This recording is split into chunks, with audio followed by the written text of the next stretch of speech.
ఈరోజు మనమందరము ఆంధ్ర రాష్ట్రంలో చూస్తున్నాము. గత ప్రభుత్వము ఏమీ చేయలేదని ప్రజలు బుద్ధి చెప్పినారు. అయినా కానీ వాళ్లకు బుద్ధి రావడం లేదు. ఎందుకంటే ఎక్కడ మళ్ళా ఇల్లు ఇలా అభివృద్ధి చేస్తే ప్రజలు మళ్ళా ఇళ్ళకే పదవులు ఇస్తారని పట్టం కడతారనే ఉద్దేశంతోనే ఇప్పటి నుంచే పుల్లలు పెట్టడం మొదలుపెట్టినారు. ఈ పుల్లలు పెట్టడం ఎలా కనిపిస్తుందంటే ఎవరన్నా ఆకాశానికి మూతి పెట్టి ఉమ్మితే ఆ ఉమ్మిడి వచ్చి వాళ్ళ ముఖం మీదే పడుతుంది. కాబట్టి ప్రజలందరికీ తెలుసు, మీరు నంద్యాల మున్సిపాలిటీకి కనీసం అంటే 15-20 సంవత్సరాలు మీ చేతులు ఉంది. ఈ రోజు వరకు ఎలాంటి అభివృద్ధి చేయలేదు. గతంలో ఉన్న ఫంక్షన్ హాళ్ళు, గతంలో ఉన్న అవి అన్నీ ఉన్నాయి.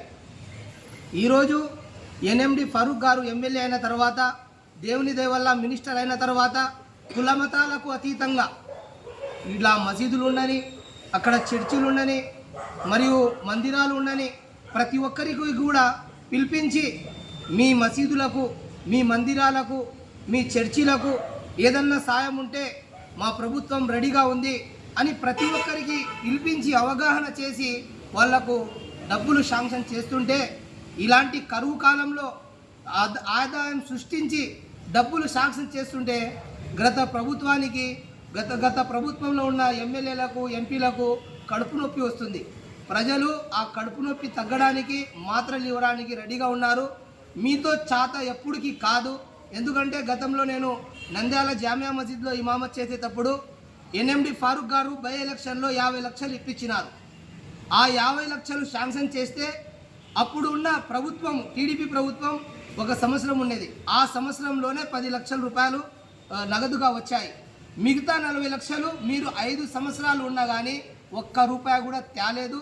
మరియు ఆ డబ్బులే కాదు, మైనార్టీలకు సంక్షేమం కొరకు ఇచ్చిన డబ్బులు కూడా మీరు వృధా చేశారు.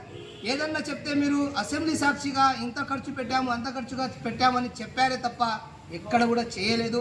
దేవుని దయ వల్ల ఇక్కడ ఎన్ఎండి ఫారూక్ గారు గెలవడం, మైనార్టీ మినిస్టర్ కావడం, ఆంధ్రప్రదేశే కాదు మా సమస్యలు ఇండియాలో ఇతర దేశాల్లో కూడా ఉన్న దానికి కూడా పరిష్కారం ఎన్ఎండి ఫారూక్ గారు చేయడం చాలా సంతోషకరము. ఈ సంతోషానికి మీరు తట్టుకోలేక ఇలాగే మీరు బాధపడుతూ నశించడం తప్ప మీతో ఏం కాదు.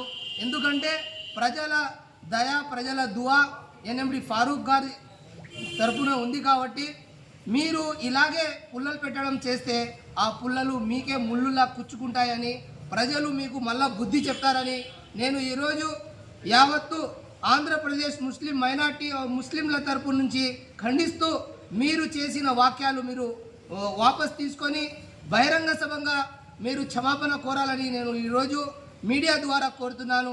జై భీమ్, జై భీమ్.